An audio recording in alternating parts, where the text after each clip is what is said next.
Les infections urinaires, on en a tous plus ou moins entendu parler. C'est un problème de santé hyper courant, mais qu'on ne comprend pas toujours très bien. Pourtant, savoir comment elles fonctionnent, c'est la toute première étape et la plus essentielle pour pouvoir les éviter. Et c'est exactement ce qu'on va décortiquer ensemble aujourd'hui. 40%. Voilà un chiffre. Il peut sembler un peu abstrait comme ça, mais derrière, il y a une réalité sanitaire majeure. La question c'est, laquelle ? Ce chiffre, c'est la part que représentent les infections urinaires parmi toutes les infections qu'on peut attraper à l'hôpital. C'est juste énorme. Et les conséquences sont très concrètes. Ça veut dire plus de complications, des coûts de santé plus élevés et des séjours à l'hôpital qui se prolongent. On parle de 1 à 4 jours supplémentaires. C'est loin d'être anodin. Alors, pour comprendre pourquoi cette infection est si fréquente, surtout à l'hôpital, il faut revenir à la base. C'est quoi une infection urinaire ? Très exactement. En fait, c'est assez simple. Une infection urinaire, c'est la présence de microbes là où il ne devrait pas y en avoir, c'est-à-dire dans l'urine. Le corps, évidemment, il ne se laisse pas faire. Il réagit en envoyant ses défenses, les globules blancs, pour combattre l'infection, et c'est ça qui crée l'inflammation. Pour bien se défendre, on dit souvent qu'il faut connaître son adversaire. Alors, c'est ce qu'on va faire. On va se mettre dans la peau d'une bactérie, si j'ose dire, et on va suivre son parcours pour comprendre comment elle arrive à déclencher une infection. Alors le point départ, bien souvent, c'est notre propre intestin. On y trouve plein de bactéries qui sont là, normalement, et qui ne posent aucun problème. Le souci commence quand elles décident de voyager.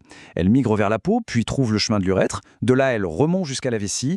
Et si le corps n'arrive pas à les expulser assez vite, elles s'installent, elles se multiplient, et voilà, l'infection est lancée.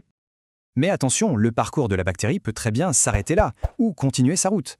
Et cette différence, elle est absolument cruciale pour la santé. C'est là que tout se joue. Il y a une distinction qui est vraiment essentielle à faire.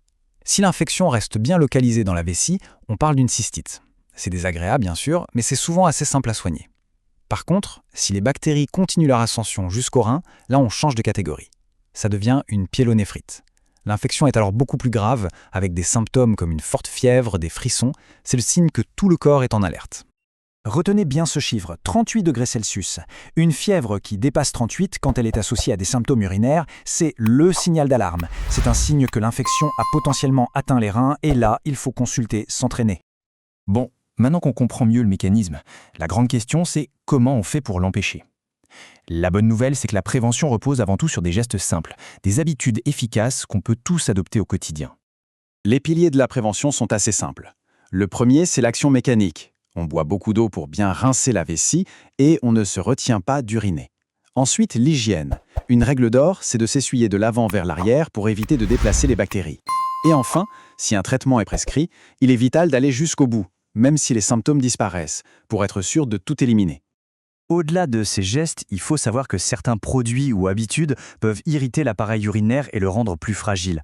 On parle de l'alcool et de la caféine par exemple, mais aussi des produits d'hygiène trop parfumés ou encore des vêtements trop serrés et synthétiques. Tout ça peut perturber l'équilibre local.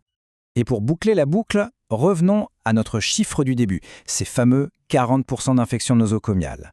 Pourquoi ce risque est-il si élevé en milieu hospitalier ? La réponse est très spécifique. Le principal facteur de risque, c'est la sonde urinaire, aussi appelée cathéter. C'est un dispositif médical souvent indispensable, mais il faut être clair. Il crée une véritable autoroute pour les bactéries, qui peuvent alors remonter directement jusqu'à la vessie sans rencontrer d'obstacles. Dans ce contexte bien précis, la prévention, c'est une affaire de protocole très strict. La règle d'or, c'est on utilise la sonde le moins longtemps possible, l'insertion doit être parfaitement stérile, et l'hygiène des mains avant et après tout contact doit être irréprochable. Et enfin, le système doit rester un circuit fermé, avec la poche de recueil toujours plus bas que la vessie, pour empêcher tout reflux. Nous voilà arrivés à la fin de cette analyse. La question qui reste est finalement assez personnelle. Avec toutes ces informations en tête, on peut se demander si nos propres habitudes quotidiennes nous protègent efficacement.